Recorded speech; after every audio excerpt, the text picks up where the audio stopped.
Hey guys, welcome back to my channel. In this video, we're going to explore an old sugar factory. If you love exploring abandoned places with me, make sure to hit that subscribe button. Now, let's get started. A massive, decaying sugar factory. By day, it looks abandoned. But by night, whispers say the factory is alive. Workers have long since gone home for the day. The fields are quiet and empty. The nearby town is fast asleep. But somewhere deep within the factory, something stirs in the shadows. Some say it's the sound of machines worry back to life. Others hear shouting overseers, whipping workers into a frenzy. And then there are the cries of exhausted, starving men, dragging themselves from one back-breaking task to another. The factory was built during more than a century ago. Back then, the area was known as the Golden Coast because of the vast amount of sugarcane grown there.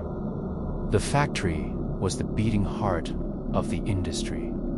For decades, it hummed with activity as raw cane was transformed into sweet, golden sugar.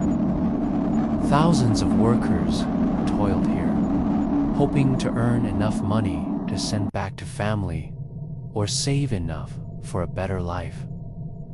But many of them suffered here, too.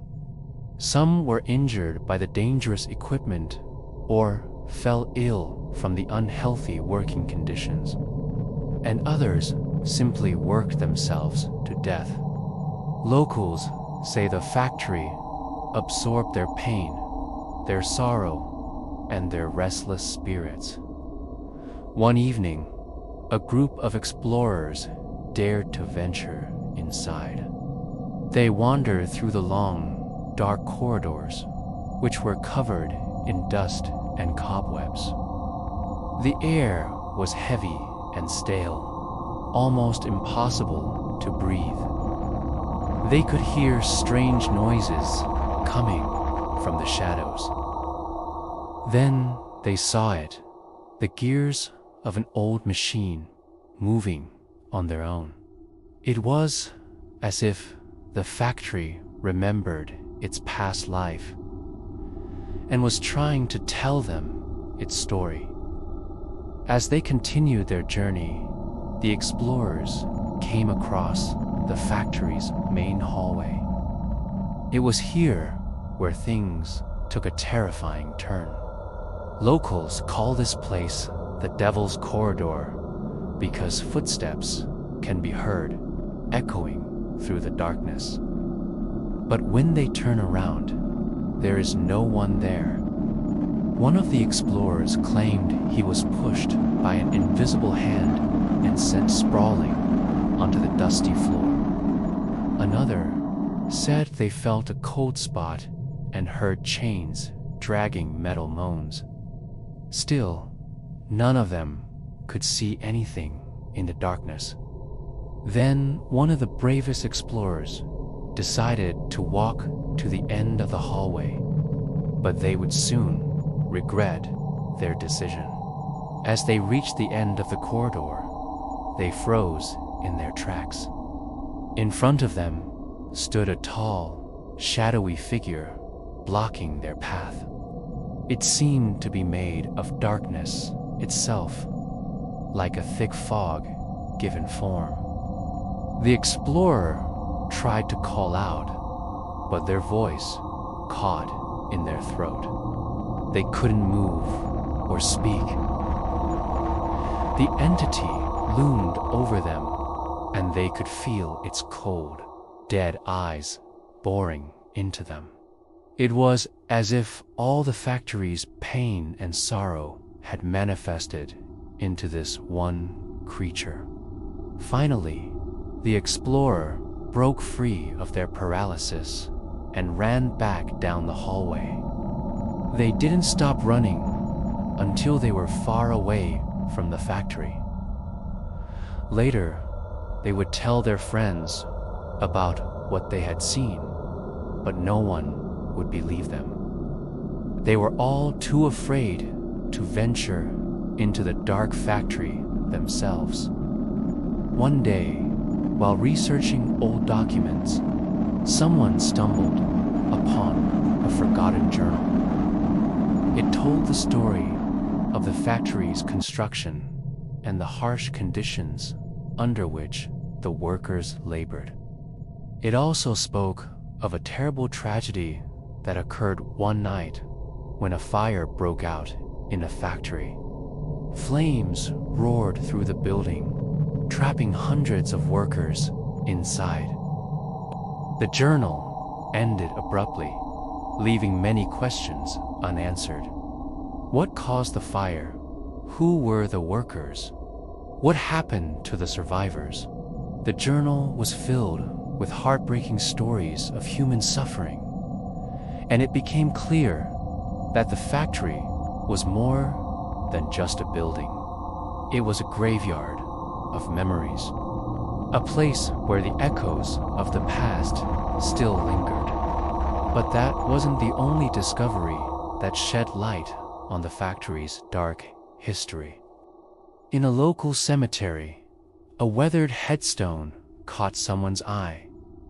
The inscription read, "Here lies Thomas Miller, died 1898. Aged 24. He gave his life to protect others. But whose grave was this? Who was Thomas Miller, and why was he buried with such honors?" With each passing year, the mystery of the old sugar factory deepened. Over the years, more secrets have been uncovered. Stories have been passed down from generation to generation. And now, there are plenty of witnesses who swear they've seen the ghost of a soldier, still patrolling the grounds. His pale face, cold eyes, and rifle in hand, as if he's still guarding something.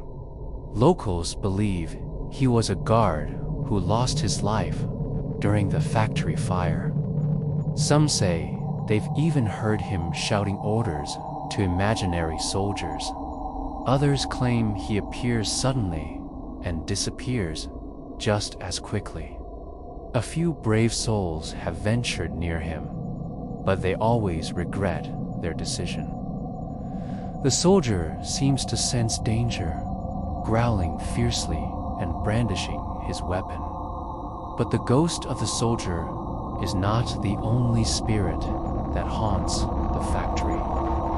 There is also the woman in white. She has long black hair that covers her face, and she appears in corners, in mirrors, or sometimes right behind people. Those who have seen her say she is beautiful, yet terrifying. Locals believe she is the ghost of a factory worker who died in a terrible accident. She was operating a machine when her hand was pulled into the gears, and she was crushed to death. Since then, she has never left. One day, a group of teenagers decided to explore the factory. They walked through the long, dark hallways and explored the abandoned rooms. They found old machinery and rusted tools and listened to the wind whistling through the broken windows. As they ventured deeper into the factory, they began to feel a sense of dread. Suddenly, the ground began to shake and the temperature dropped. One of the bravest teenagers decided to investigate. He crept down a dark hallway, his flashlight beam dancing wildly. Then he stopped suddenly. In front of him stood a tall, shadowy figure. It was the woman in white. She was staring at them with cold, lifeless eyes.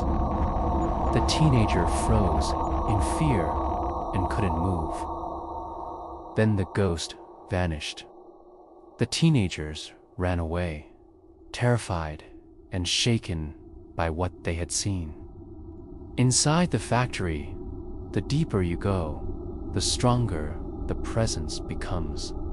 The floorboards creak and moan. Doors slam shut without warning, and chains rattle in empty rooms. Sometimes whispers call out your name. One explorer recalled hearing a voice say, "Don't look back." When he turned around, a dark shadow was standing just inches away. As the years passed, more and more stories emerged, weaving a tapestry of terror around the old sugar factory. Each tale added another layer of darkness to the building's history. Today, the old sugar factory stands abandoned, its secrets buried deep within its decaying walls. But the spirits that linger here refuse to rest in peace. They cry out for help, for justice, and for revenge.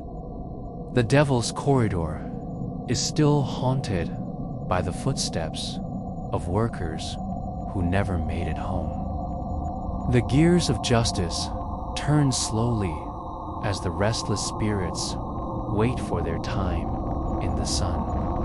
The woman in white still wanders the factory, searching for the hand that pulled her into the machine. And the soldier still patrols the grounds, guarding the secrets of the past. If you ever find yourself near the old sugar factory, be careful. You never know what you might encounter. The darkness here is thick and heavy, and the spirits are strong and vengeful. Those who enter at their own risk, for the shadows here hold more than just memories. They hold pain, sorrow, and a thirst for revenge. So I ask you, would you dare step inside alone at night? Let me know in the comments below. Now go watch Ghost Town, abandoned for 70 years, or check out this video instead.